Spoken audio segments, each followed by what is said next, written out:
hands, who knows about the expedition? Anybody? Oh, okay. So we have a few, so, famous expedition, but okay. So,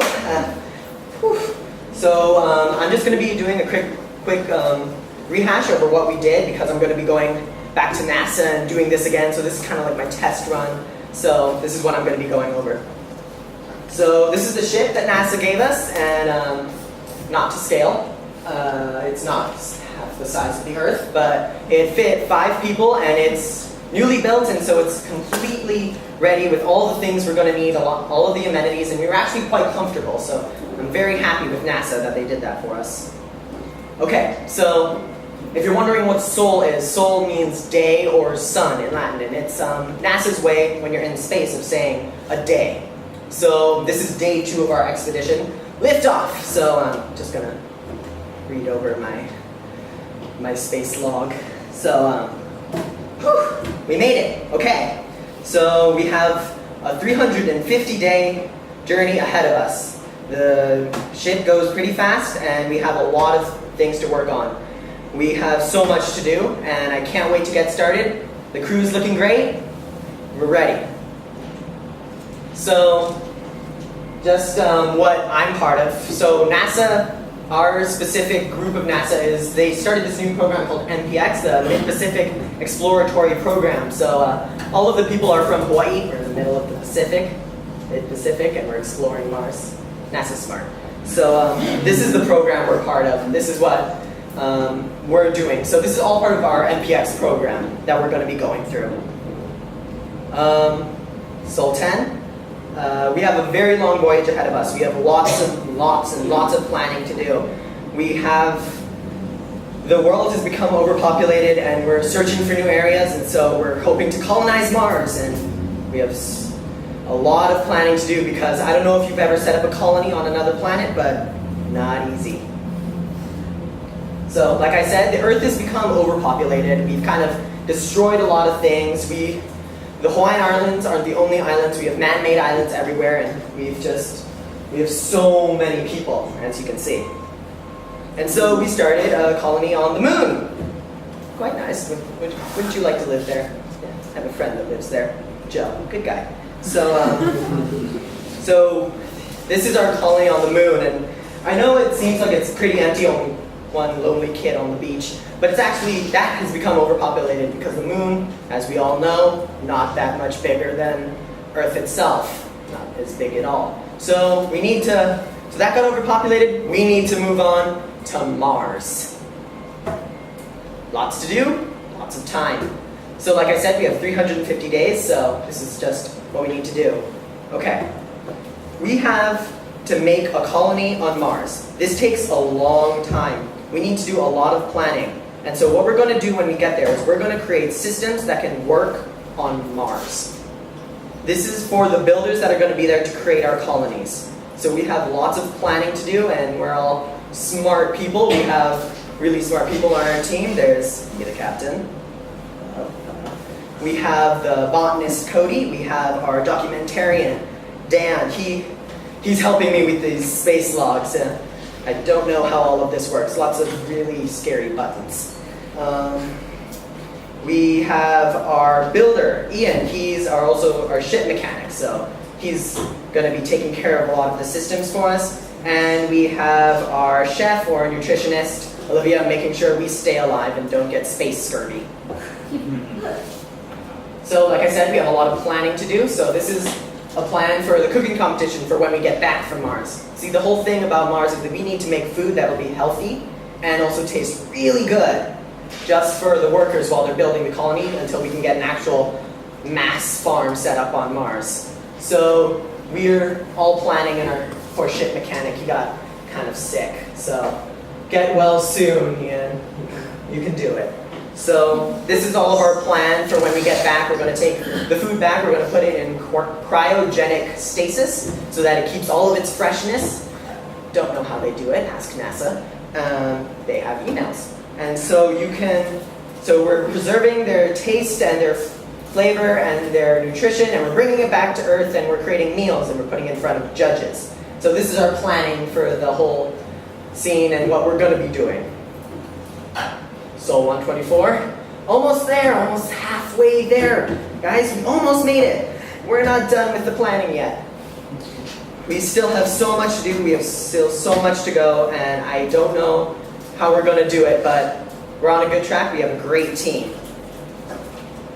So, in Sol 124, we had a lot of the actual system planned out, what we're going to be doing in it. So we started thinking about our recipe and what we're actually going to be doing in it. So we decided we're going to be doing a summer roll because Hawaii has a very Asian demographic. So we decided to go with an Asian dish, and because, you know, makes sense, Mid-Pacific, Asia.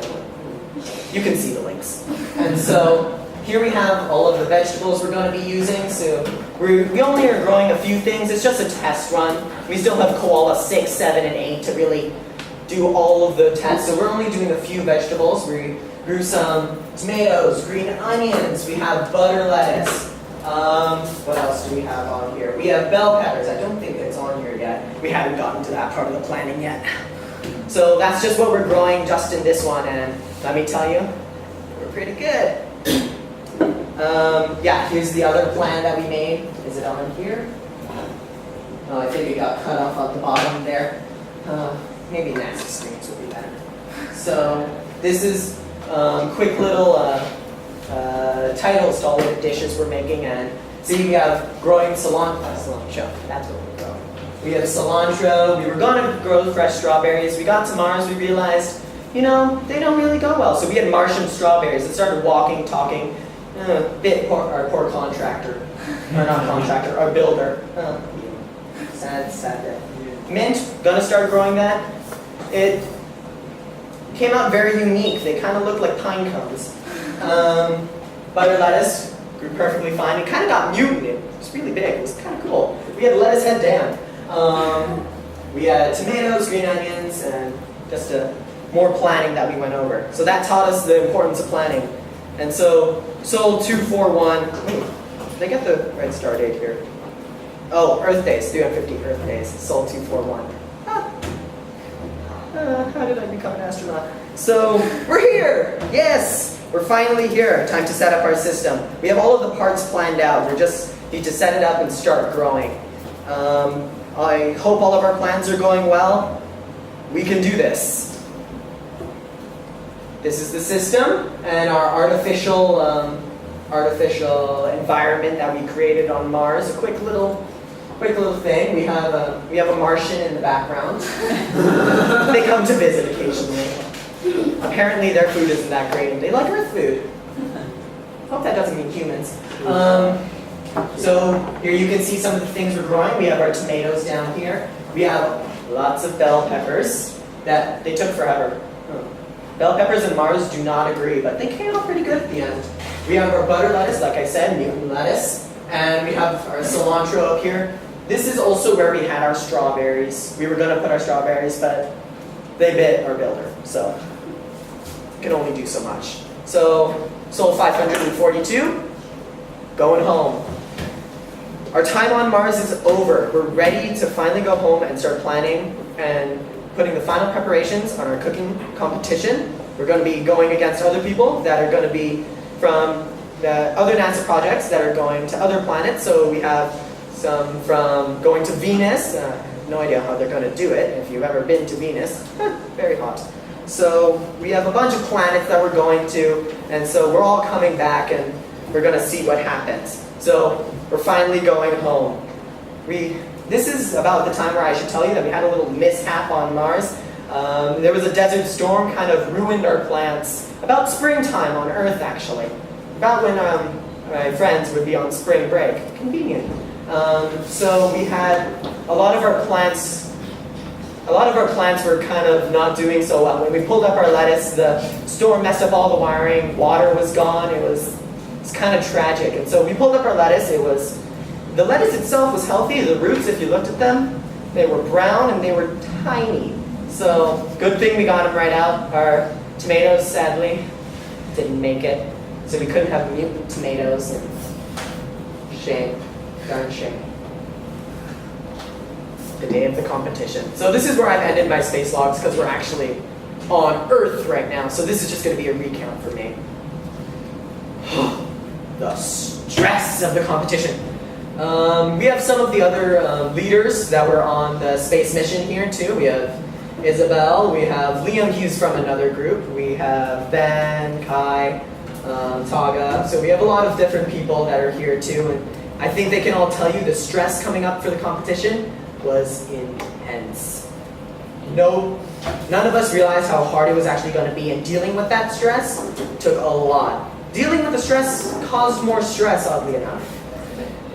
Because dealing with the stress meant you worked, and then when you worked, you didn't finish what you were working on, and then it just compounded on top of each other. So my team, we had to kind of calm down a bit and think about, okay, we're planning, what are we going to go for? What are we heading for? What are we going to be completing this day? So we just took everything step by step instead of dividing and conquering. And we learned that in space too, because you can't divide and conquer in space. And so on Earth, we decided to apply the same skills. I'm the king of Mars. I realized this when I was on Mars. This is just a fun little thing I realized halfway through making this. I was the king of Mars. See, we had the leader, we had the group leader. And so we had a bunch of different people under us, every single group, and I was the leader. And so I was the leader of everybody on my group. There was 5 of us on Mars. I'm that weird Martian guy. And so there were 5 of us on Mars. I was the leader. I had full command. I was the king of Mars.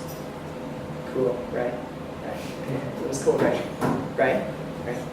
This is an audience thing. It was cool, right? Yeah. Oh, gosh. Tough crowd. Oh, yeah. So I couldn't be happier. When we got back to Earth, we kind of had to do the competition, and we had to get interviewed by our judges. We had a bunch of different people, and it was really cool seeing them. And then while we were there, I had grown my skills as a leader all throughout the time on Mars, going to Mars, coming back. Excuse me. And coming back. And our nutritionist, Olivia, while we were there, she said to everybody that was there that I was the best leader she could have gotten, and she wouldn't know what our group would have done without me.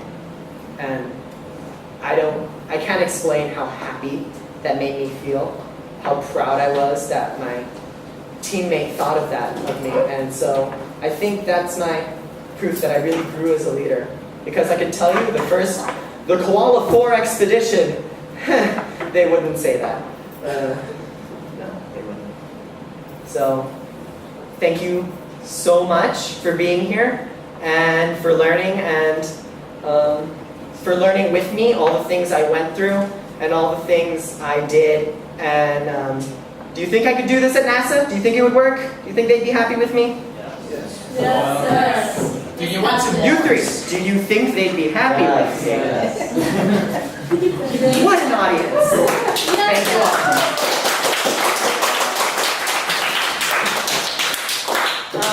Michael, definitely enjoyed your plot. How did you come up with that idea? You said that we should base it off of our, we needed a plot and we needed to base it off a book. You recommended a children's book, and at that time, I had recently read a book called The Martian. My dad recommended it to me, and there's a lot of similarities, and he does space logs too, and he dates them by the sol that they were on. So I wanted to base it off of that. The story of why he was there was vastly different, and so I based it off of that book because I love that book, and I thought it'd be a cool plot. Good. What artifact this year are you most proud of? I think I said it in my thing when Olivia said that I was a great leader. If we had the footage, you could see, like, I felt it. I was kind of standing there while the judges were talking, and then she said that, and I just got the biggest smile on my face because I couldn't, just feeling that all throughout before, I kept thinking to myself, are we going to get this done? Am I leading? Am I doing it good? Am I being firm enough? Am I being kind enough? And to hear her say that finally and put all my worries to rest was really nice. Good. Danny has a question. What was your favorite part about being in a group in this group?